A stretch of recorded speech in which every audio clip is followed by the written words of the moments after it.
Ce week-end du 20 au 21 avril, a quitté les Grands Libournais, était à Libourne pour la foire au miel et aux fleurs. À Coutras pour les Coutradettes, à Vérac pour le salon des collectionneurs et du côté de la Lande de Pomerol pour les journées portes ouvertes de l'appellation la Lande de Pomerol. Monsieur Piton, bonjour. Les journées portes ouvertes de la Lande de Pomerol, c'est quoi exactement? Alors les journées portes ouvertes sur l'appellation, le but du jeu c'est de mettre en contact le public avec les viticulteurs du vignoble de façon à leur expliquer leur travail, le lien qu'ils ont à leur terre, puisqu'on est très attaché à cette idée-là ici, de valoriser leur production. C'est une ouverture au public pour créer du lien, créer du contact. Et là, cette année, c'est quelle édition?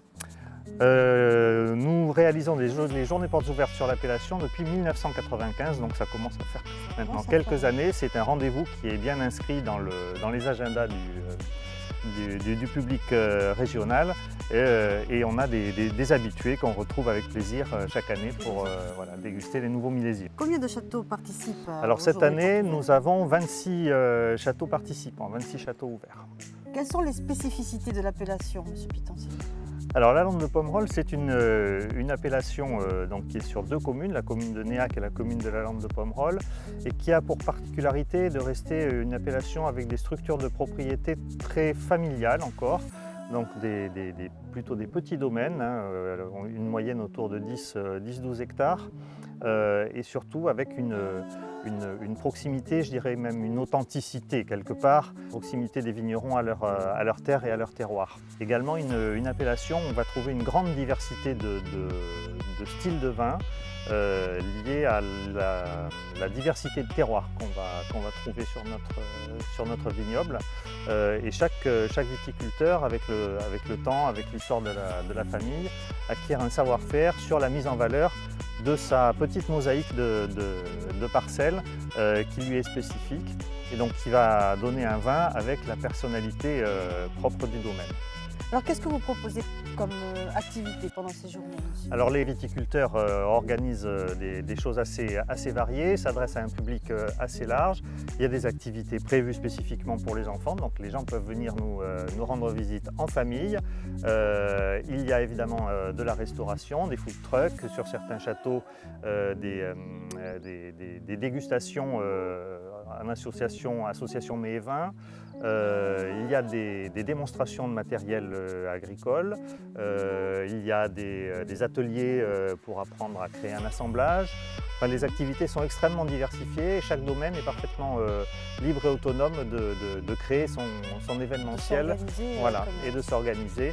Et ce qui fait qu'on a une offre extrêmement diversifiée pour intéresser toutes les catégories de visiteurs, des plus jeunes aux plus âgés, des amateurs aux néophytes.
Si dans votre commune un événement important se passe, n'hésitez pas, prenez contact avec Aquiter les Grands Libournais à cette adresse qui s'affiche sur votre écran.